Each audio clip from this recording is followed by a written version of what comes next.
Well, welcome back to ABA Generalized. I'm Erica for those that are listening, and we don't have G with us today, so it's just Anne, myself, and a special guest. We have Hey, Janae here, who we all worked with at our previous company. Janae, welcome. Thank you. Happy to be here. So we have Janae on today to kind of discuss preference assessments. So I think previously we had kind of touched base on that, right? No, we talked about it, I think, on the live, right, Anne? yeah, we talked about it on the live of like what we had coming. Um, and yeah, we're gonna talk to Janae about it and go rogue since she's not here. Oh yeah, I didn't even start our timer. Ooh, oh, okay. Starting it now. And what? you're supposed to ask the first thing. You're doing great. This is what happens when G is not here. We go crazy. We don't know what's going on. We have a list of questions. It's all good. All right, Janae, for the people. For the The people. people. Tell us about yourself. How long have you been a BCBA? What do you do when you're not a BCBA? Well, Yeah. I'm Janae, obviously. I have been a BCBA since the heart of the pandemic. I passed my exam. So September of 2020. So I'm going on year 4. Primarily, I work in the schools. We contract out, the company contracts out in a public school district. So I do majority of my time there. But in addition, I also have home cases. But I spend a lot of my days with elementary school, and I love every second of it. In my spare time, I've been focusing a lot on self-care, just kind of walking and taking time for myself and snuggling the dog and just things like that. So nothing too out of the norm. I did just go skydiving, so that's a little out of my comfort zone. But yeah, I'm here to tell about it. So Oh my gosh, you gave me the chills. Tell us about the skydiving. it was amazing. It was incredible. We went in Florida, and it was beautiful. I would do it again in a heartbeat. The plane ride up was the hardest part for me, but coming down was so therapeutic in a way. That was like this rush, and then you're just soaring over, the Florida coast. So it was pretty incredible. Oh my gosh, no. Would you say you were breaking free? I was 1000% breaking free, and I wish I would have. If I could sing, I would have. We're so in the whole thing, but yeah, it was incredible. So. Oh my goodness. That's Yeah. so funny. Well, and then going back a little bit too, to you being a BCBA for almost 4 years, you also were my tutor. You I were my tutor, and that's how we became friends, and that's how we became like even realizing that we worked for the same company at the time. No idea. No, it was our last names are not very common last names. So to see that last name pop up, I was like, oh, I know her. But yeah, I remember when Erica passed her exam, she called me, she FaceTimed me, hysterical crying. And I thought something had happened. And she was crying in happiness and in joy. But it was a pretty spectacular full circle moment for sure with us. Yeah, it was really nice to like at least, you know, knowing someone that you work with, being your tutor, and then becoming friends. Like it's all just it's amazing stuff. So anyone listening, become friends with your tutor. It's wonderful. Absolutely, absolutely.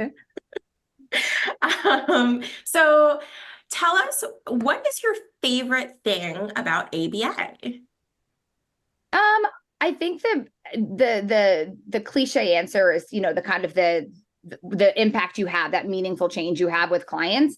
For me personally, ABA, just being a BCBA as a whole, I like the collaboration. I like working with other people. I like learning from other people. I like cross training. I like doing what I can to really come together and, for the benefit of one person or, several people. I mentioned I work in the schools, and I say to everyone, one of my RBTs used this as an example before, and I've never not said this as it, but, as a school-based BCBA, I'm the kickstand to the teacher's bicycle, right? So we're there to lean on for support. And I think a lot of times that's often overlooked. BCBAs will go into schools and they're not always a part of the team, like, in that child study team aspect, especially as a contractor, right? So you have your school psychologist, you have your, learning consultants, the teachers, the OT, PT, speech, and the BCBA. If there's not one in the district, you're kind of, out a little bit. So I like the idea of coming together and really being a part of something special, and just kind of, again, making that meaningful change, but as a group and as a team. And I think that collaboration, learning from other people, and being able to provide insight to see things from a different angle, I think is really, there's really something magical about that. So yeah, I like my little team, my little team at the school. So, and again, I'm a contracted employee, so I don't really have a home in the school setting. So they've really embraced me. I mean, shout out to my school district. They're incredible, but they have really embraced me and made me a part of something, and learning from them and being able to, like I said, provide a different set of eyes is pretty cool. Yeah, and I think Anne can also talk to like that as well, because now that she works for a school versus like being contracted, what we were doing previously. So like, I'm sure that y'all can probably end up talking more about that if you. Absolutely. Yeah. But, yeah, no, I think that's great. Like I completely agree with that too. It's the collaboration piece is so much more meaningful, I think. Yes, like it's wonderful to help the child 110%, but they don't get the need, like their support and their needs without like the team effort, right? Like nothing's accomplished without the whole team and collaboration. Yeah, I totally agree with that. And I know a lot of like providers, as far as, like speech, OT, PT, a lot of times they, if behaviors aren't down or at an acceptable, an appropriate school setting sense, they can't do their job. So we definitely rely on one another for different things and feedback. And I think it's really helpful. But having that camaraderie, having that team, and being able to sit back and be like, we did this together. Like, we put our brains together. We did what we needed to do for the benefit of another person, and we learned from each other in the process. So I like that about the field as a whole. Should we get into preference assessments? Sure, since that's what we were here for anyway. So let's do it. All right. Well, Erica, do you want to explain what a preference assessment is? What? Right. Well, it's funny. Okay. So G had asked us, what are all the preference assessments? Because she only thought, and I'm throwing her under the bus with this one. She only thought there was one, just one. Nope. We were like, no. You have a preference assessment of preference assessments. Yep. So she thought it was just the forced choice, which is obviously like you give two choices, maybe three or four, but like you're forcing those choices, right? Based upon their previous preferences that you have established. But a preference assessment as a whole is something that we are trying to determine what a child finds reinforcing, what they like. And Janae, I know that, so your tutoring brain, do you want to add to that? Sure. So I always remembered preference assessment. So the PR in preference, PR is potential reinforcers. That's how I always remembered preference assessment. So I always like to tell people that I work with that we're just looking for potential reinforcers for this person. I tell them, think of the PR and preference as potential reinforcers. So we are looking, to see what this kiddo is willing, not even kiddo, person is willing to work for, what they're willing to earn at the end of it, what they're willing to earn, or wanting to earn throughout, whatever it may be. But yeah, so those potential reinforcers is what makes up a preference assessment. Yeah, and do you want to talk about the different types of preference assessments? Because there's more than just first choice, G. There's more than just first choice. Yeah. So we already talked about forced choice. Free operant is pretty much, I would say, the easiest one. Like, what are they playing with? Like, you put out in their natural environment, no pressure, what do they go to? And then bam, that's right. Is that right? Yeah. And then bam, the magic happens. And then they just are reinforced. No, I like to tell I'm sorry, there's two variations of that free operant too, which is pretty cool. So this the naturalistic and the contrived. So Mhm. there's two variations of that. But like Anne said, well, a lot of people, I mean, naturalistic free operant is like in a classroom setting, I can say, or in their home. And it's like, okay, what are they going to play with? What are they going to gravitate to? How long are they playing with that? How many times did they go over? Whereas contrived would be, think of like a center-based session where Mhm. you don't really know. So if we put, certain toys out based on informal interviews from the parents, like, hey, like they like Play-Doh, they like this, we might lay out all of those things in a contrived setting in a new environment, and then they're going to go over and do the same concept of gravitating around and doing what they need to do, but that's more of that we set it up to be contrived, whereas naturalistic is going to be, okay, what do you want to play with today, and then gravitating to it. So there's the two variations of that free operant too. Mm-hmm. Yeah, I was talking to a tech about this yesterday while I was doing their competency assessment, and I was like, yeah, and then like, for free operant, which we do most of the time, think about it. We're doing it right now. He's playing with all these things while we're talking. We're taking note of like what he's playing with right now. Like, she's like, oh, that's actually really like interesting. Like people don't think about the fact that you can just kind of let a child just freely look around at things, and Yes. that's reinforcing. And I also think too, like preference assessments happen outside of ABA too, like outside of sessions. Like if you go to if you go to order ice cream, right? And they're like, do you want a cup or a cone? That's, you're making a choice in that, like of the two, like you're still, that's not really a preference because we're not looking for potential reinforcers, but just that idea of someone making a choice between two preferred things or two known things and whatever you want to call it. But I think we do it naturally within our day to day. We don't even realize that. But as far as ABA is concerned, we're looking for those potential reinforcers for those preference assessments or through those preference assessments. Yeah. So we talked about free operant, forced choice, and then there's multiple stimulus with replacement and multiple stimulus without replacement. So who wants to talk about with replacement? Do you remember about the with replacement? With replacement, you have an array, right? You have an array of toys or potential reinforcers, and then you say pick one, and then like they pick it, and then whatever they pick, you put that one back into the mix, and then you shuffle them around, and then you see what they pick again, and then you repeat it, but you're always putting the item that they chose back into the mix. Mm-hmm. Yep, exactly. And then without is exactly the same thing, minus when you are choosing that reinforcer, it's not going back into the mix. Like it's you're eliminating that array. Like that's Yep. And you're looking I remember at like go ahead. I was gonna say I remember when doing reports for insurance and they have that section of what preference assessment did you use, and like if I chose one of those and like going through with the RBT, like, okay, this is what like we're gonna do multiple stimulus without replacement, and then to see kind of like the hierarchy, which one, like get rid of the first one that they choose and then have like the 3 remaining, and then what are they gonna pick next? Take out that one, and then the 2 left, and then just to see. And so that's I always tell people that I don't have to do that anymore. I always tell people that with the two like the formal testing, multiple stimulus with and without, take it out. So once it's chosen, it's done. And then you get like that hierarchy, like that, it looks like a pyramid. It's a reverse funnel. Yeah.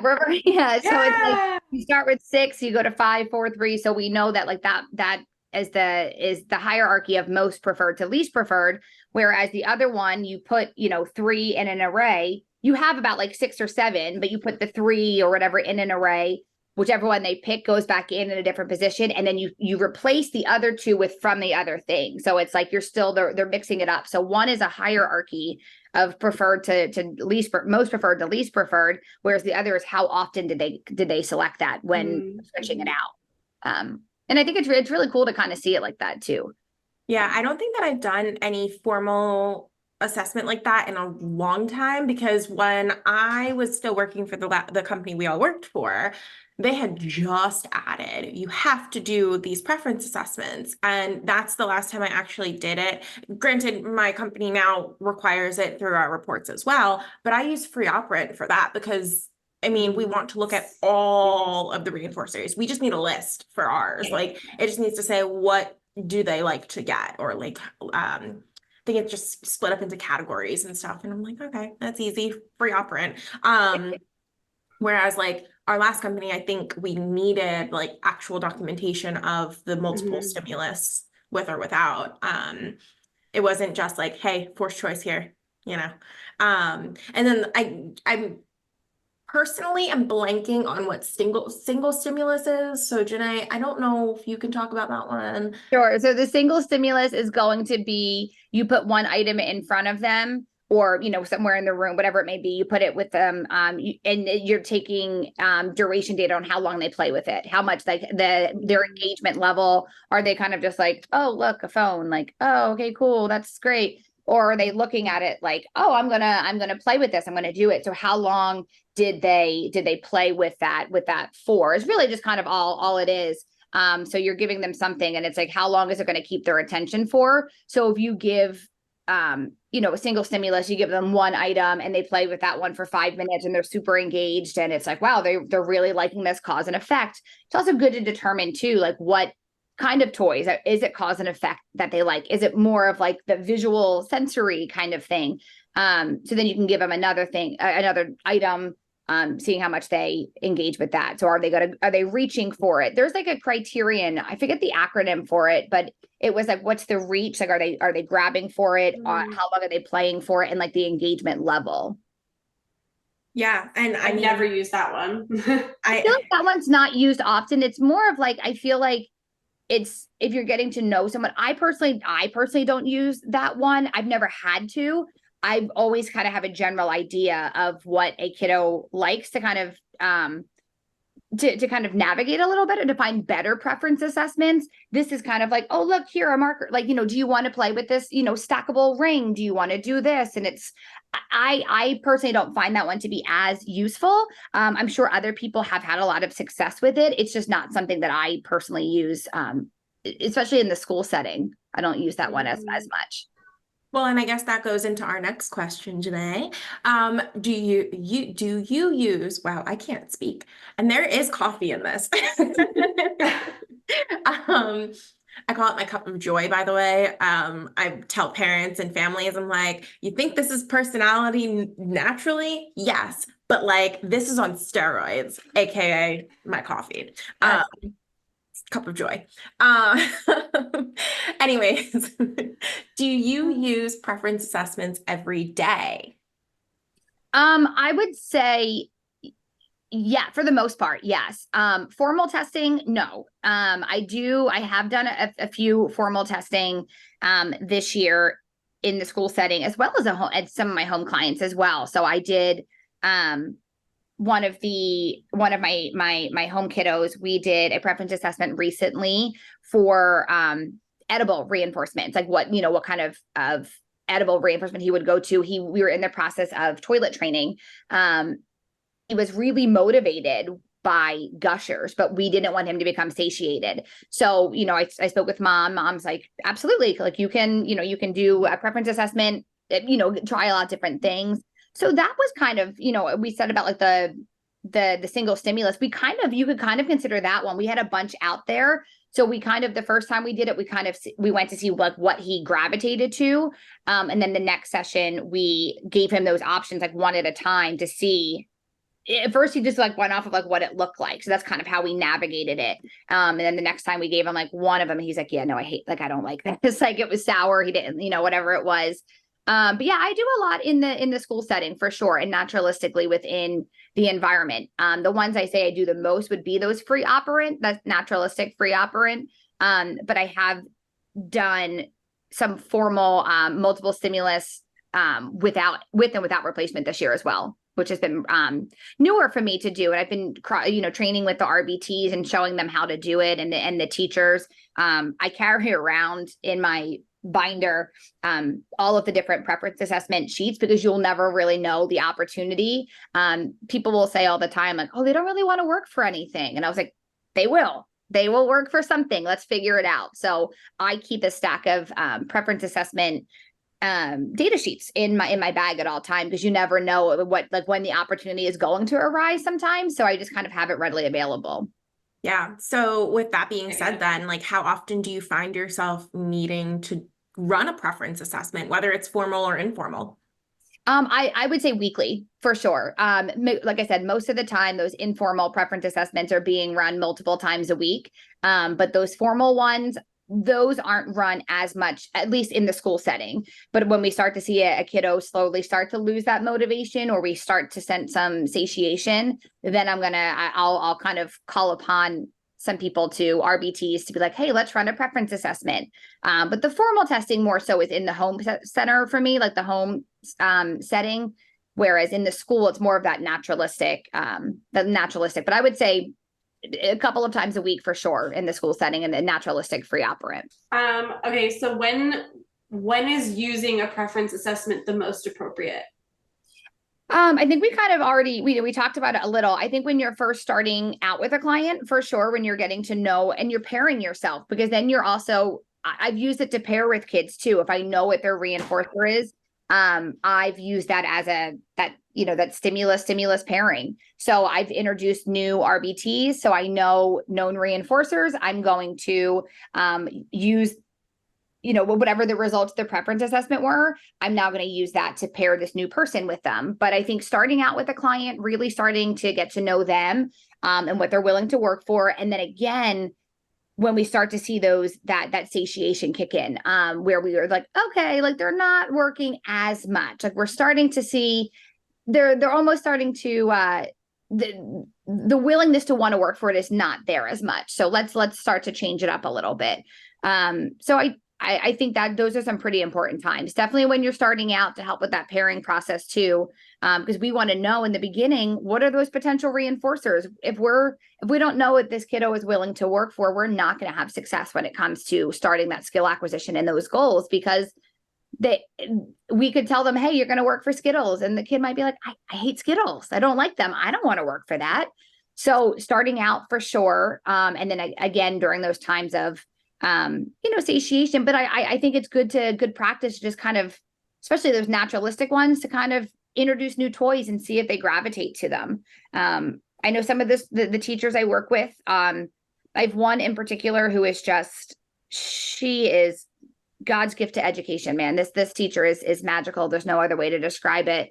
But every couple of weeks, couple of months, she'll take out the toys in her classroom and she'll put new ones in there. And I'm like, you're doing a preference assessment and you don't even realize it.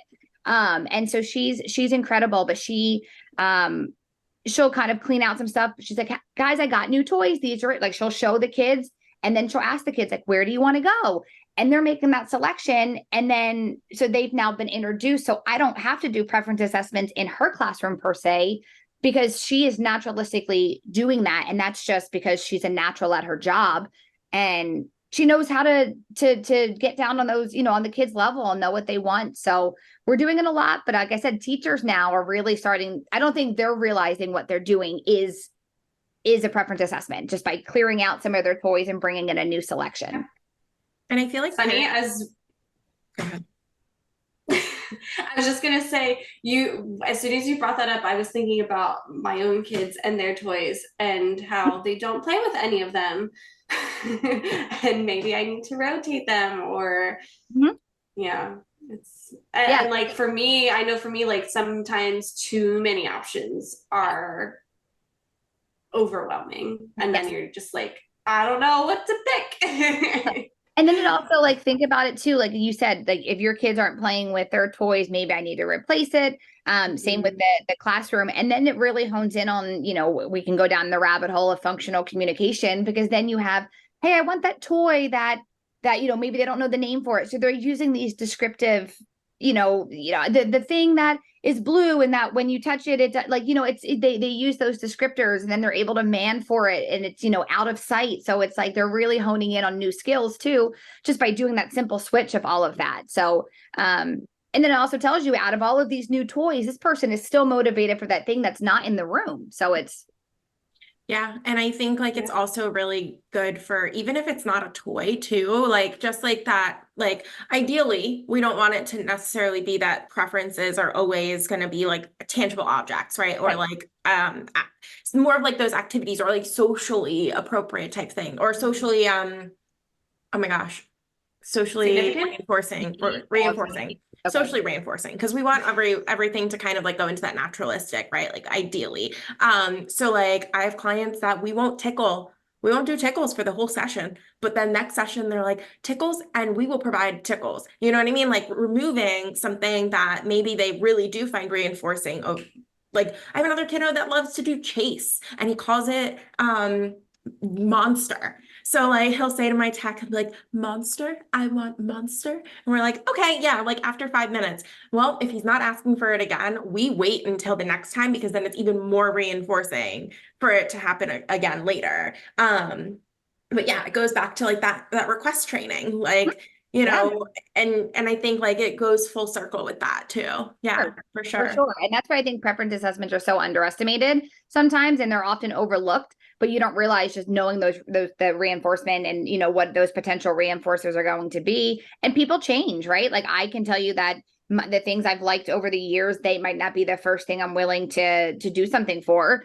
And kids are you know they're even more inclined to change their mind as you know more so than we do as adults too. So yeah. Yeah, I feel like we all know this answer, but you can use preference assessments for all ages, right, Janae? Absolutely. Because we even use it as adults. We do. Yeah. I think like personally, I like blue and I like purple. Well, I've had choices of making cup color choices, right? Is that what I'm trying to say? I had Color the choices? ability to make choices of a color of a cup, and I decided, hey, I'm going to get the purple one because that was part of the preference assessment. And then this one I had gotten a long while ago that also I liked the color and had the choices. It's all about Erica has a choices. cup problem. I do have a Mhm. cup problem. We It's do. fine. And Video you sent today. now this is full of coffee and I had like a small like glass jar That's previously. way too much coffee. A lot of coffee. And she puts a lot of ice in there though too. Yeah, I Sometimes. put like this much ice. Okay, there's this much ice. The rest is coffee. It's fine. It's all cold brew. Am I a little like jumpy right now? Yeah, but it's fine. I did. Are your hands shaking? Let's see. No, they're pretty. That's impressive. I have surgeon hands. Okay, I can't. steady as a surgeon. Anyway. Oh my goodness. Oh, I don't know what I just said. All right. And you want to ask this last one? Yeah. So why do you believe preference assessments are important? Like, yeah. Well, again, I think we kind of honed in on all of that just in the conversation, but we want kiddos to stay motivated, right? We want them to want to work for something. I think too, we want it to be positive for an individual. We don't want it to be something that's negative or aversive. So if we're putting in the like the time for skill acquisition, we want them again to be able to work for something that they want to work for. So having those preference assessments completed and knowing what a child is willing to work for, I keep saying child, but a person is willing to work for, it's kind of the foundation for us. Like at the end of the day, if we know that hey, listen, we're starting to see this slowdown of skill acquisition, maybe we need to up the reinforcer, maybe we need to change the reinforcer. So in order for us to have success in skill acquisition, we really want to make sure that we have the child's or the person's best interest in mind, obviously. And part of that means knowing what they're willing to work for. And I said this before, like if I'm not willing to work, if there's something that I want at the end of something, I'm going to be less inclined to want to do it. And I think with children, especially, that's they're the most vulnerable in that sense. Like, listen, like they could change their mind so quickly. We've said this. So I think having those preference assessments and doing them as often as we do and making sure that we're staying up to date on that, I think it is huge. It prevents the satiation. It allows for known motivators. Those again, the PR and preference potential reinforcers. We have those then when we have the reinforcers, we have I call it my Mary Poppins bag.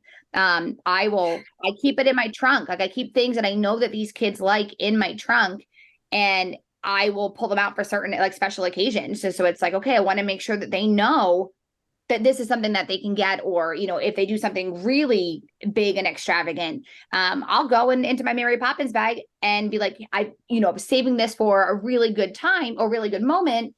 And then it's like, oh, cool. Like what else? It kind of keeps them on their toes too, wanting to continue to do well. But I also am not a person who likes to use the same reinforcer over and over again. Especially when it comes to any kind of, edible reinforcement. And we want to try and fade out edible reinforcement quick anyway, just because we don't want that to be, them dependent on that, obviously. But I think having all of those preference assessments at hand, and I think too, keeping the written documentation of it to see really how much they've changed over the years too, even growth and like maturation, where it's like, oh, look, they only wanted to work for this. And then as they've gotten older, it's like, they're willing to work for something that's a little bit, less, what's the word I'm looking for? Like not even immediate, but like more intent, in the sense of like, I have kids who now want to do puzzles versus like holding something like real quick that's not as intrinsic, right? Like, so I think it's cool to kind of see that growth too, where it's, you started with a maraca, you could shake it because it made noise and you liked it, and now you're doing all of these puzzles and you're putting that together and you're doing this, and it's really cool to kind of see that growth also. Yeah, for sure. So I guess like I want to know if you ever get anything like negatively, I guess like negative feedback. So like for when it comes to like preference assessments, like do you feel like teachers or even like parents have communicated to you that, hey, I don't understand why you're having my child work for something that they like. Like they should just have it, right? Like I don't feel comfortable with that, because I personally have gotten something like that before, and I'm curious if you have as well. I haven't really. I mean, the only time I've ever gotten some pushback, it's kind of like, well, what if what if I want to give this to them outside of the session? And so it's really just a matter of, I think toilet training is a big one. We really try and withhold that strong motivator until they go to the bathroom. So when I do anything toilet training wise or any kind of preference assessment, I will give a copy to the parents for the most part, or like the teachers, so that they have a list as well. So it's like, listen, these are the things that we're going to be working on in the session or using within the sessions. Try as best as you can to really not give a ton of access to it. But I always make sure that before I put those potential reinforcers even in the array, that the parents are okay with it. Because if it is something that we're going to use and they almost have to withhold it, if a kid only eats one thing, very limited palette, in that sense, I don't want to put that in there as a reinforcer, because if we're asking them to withhold it for certain times, so that it's more motivating for us, I don't want to put them in a position where it makes it harder for them.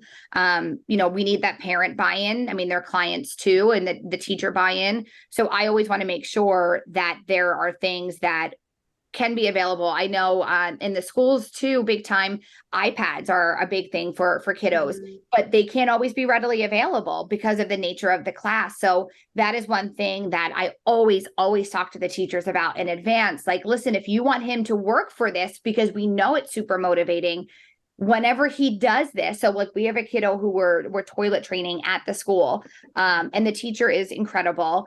And so we came together and we're like, what's the most reinforcing thing for this kid? And she was like, YouTube, and it's blocked on the Chromebooks, but it's available on the iPad. And I said, okay. I said, are we willing to do this? So every time he would go to the bathroom, it was a struggle to get him to even go to the bathroom, like to walk into the bathroom.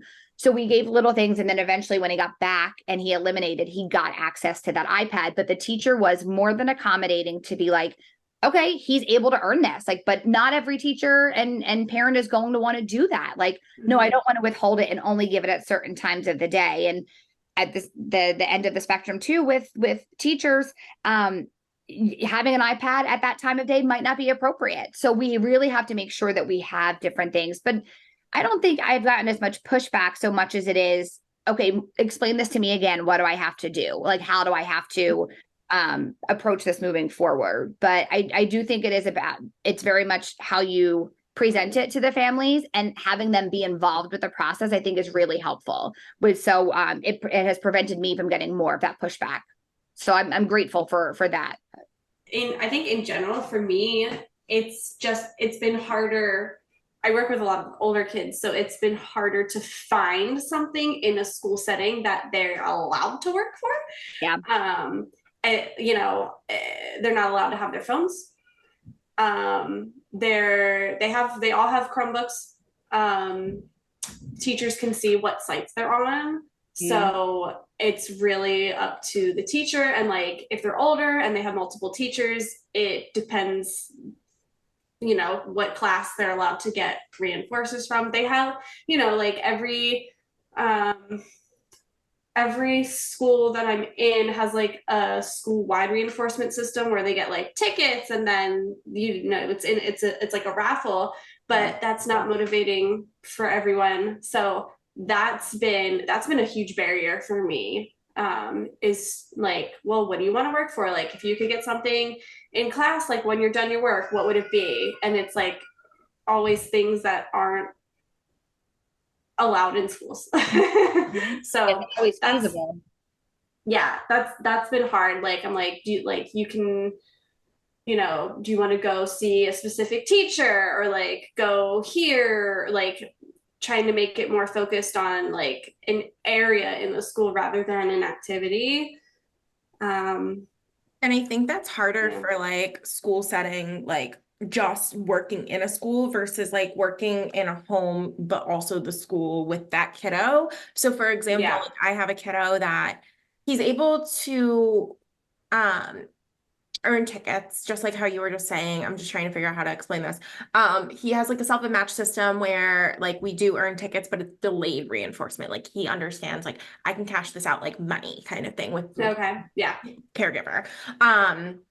So I have something like that, but like the school does not have the buy-in, and I'm trying with the buy-in, and that's where, caregiver and I came up with this amazing plan, because now like they're thriving with it, but the school's like, well, they should find grades as reinforcing. And I said, yes, but it's not there yet. Yeah. I've had, we need to get them to want to do to get the good, the good grades, right? So like we need to find something to pair that, to get that, that behavior momentum going with it. If we're really the grades are only reinforcing when it's, for that, I get it, that natural reinforcement, they should want to, I understand that. But if they're not, we need to find a way to get them there and to find that motivation. And that's where the preference assessments come in.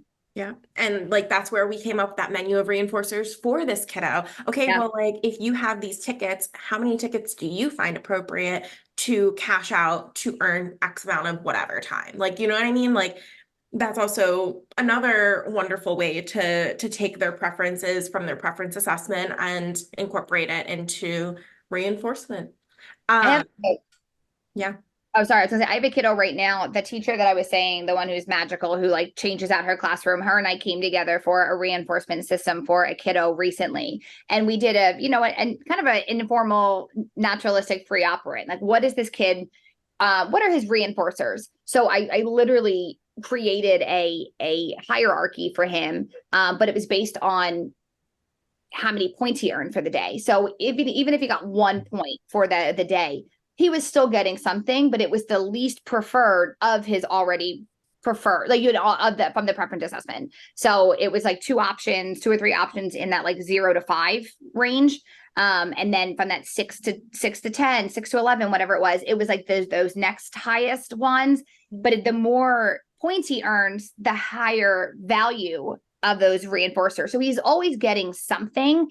It's just that the more points he earns, the higher that value item is. And we did that informal preference assessment with him.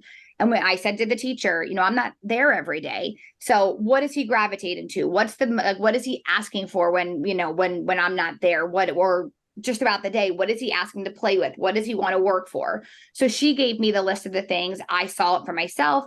And we came up with, 5 different tiers. And it's like, if you earned 0 to 5, you're going in this one. It's not your most preferred, but it was still a preference based on, everything that's available. of those, those 10 items, that was they were the bottom 2 essentially, but they were still preferred out of everything else that was available. So he likes that. He's really motivated for that. And I think that's been really successful. And we had that preference assessment to go off of. I like that, like the tiered system. So he's still earning something, but it's not like it's always super, it's not the highest all the time, but it's also not the medium all the time. And it's also not the lowest all the time. I like that a lot. I like that a lot too. I have like the visual for it too, and it's laminated. So we'll pull it out. And I can see if I have it right here. I don't know if we'll be able to see it on the screen, but it's a pretty cool like system that he has. It's a level system essentially, but it looks like this, where you could, no, you're not gonna be able to see it. That is a very bright screen. It's a bright screen. Let me see if I can lower that screen, but I don't know if it'll work then.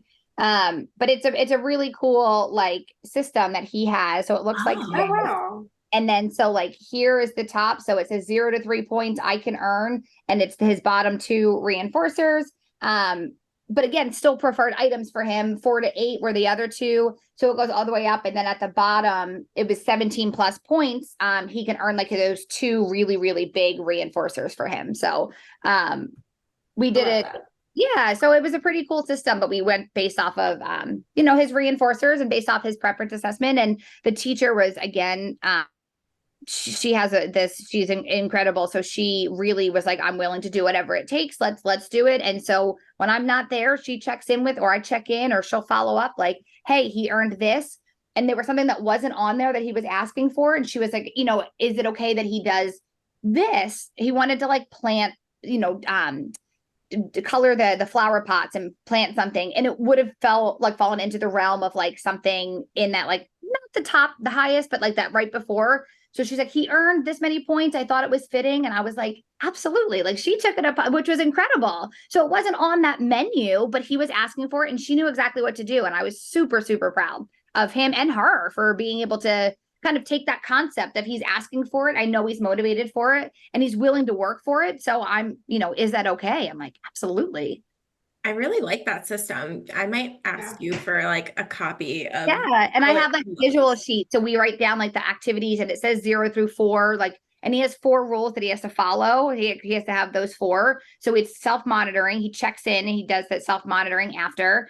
And then we give him a score based on that. So if he only maintained personal space out of the 4 that he was supposed to do, he's still getting at least 1 point. And then those points get tallied up at the end of halfway through the day.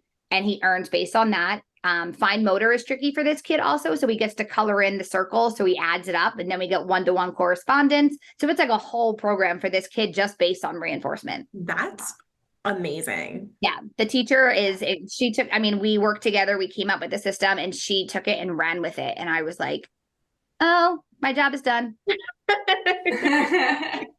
Point of my job is to lose my job, right? So she's the epitome of that. So, but yeah, that system I was pretty proud of that system that we came up with together. So that's amazing. Wow. Yeah. I love it.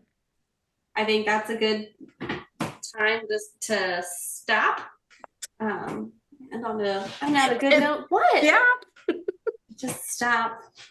We're done. Wrapping up. We're not wrap up. Stop. As my son would say, stop. Do it one more time for the people. Stop.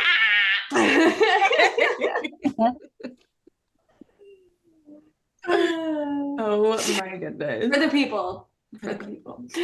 All right. Well, thank you, Janae, for having us. Wow. For being here. Of course. It's always nice to talk to you ladies. It's even better to get to see your beautiful faces. So yeah. This was fun. We really do appreciate you coming on. Yeah, it's no problem. Perfect timing too, because PSE&G is now doing work outside of my house. So they're about to start pumping some stuff and we're about to get some loud noises. So all right. Well, that was good timing. I pulled up and I hear them getting something going. So I was like, oh no. Oh my goodness. Alrighty, for the people, If you want to be on our podcast episodes, email us at aba.generalized.podcast@gmail.com. Or if you have any questions or any topics that you want us to cover, not specific to clients, because we can't do that. We are on Instagram at ABA Generalized the Pod, and YouTube. Our YouTube channel is ABA Generalized. Remember to rate, review, and subscribe. ABA Generalized, the podcast, is not providing professional advice. Please seek a professional in your area for specific advice and support.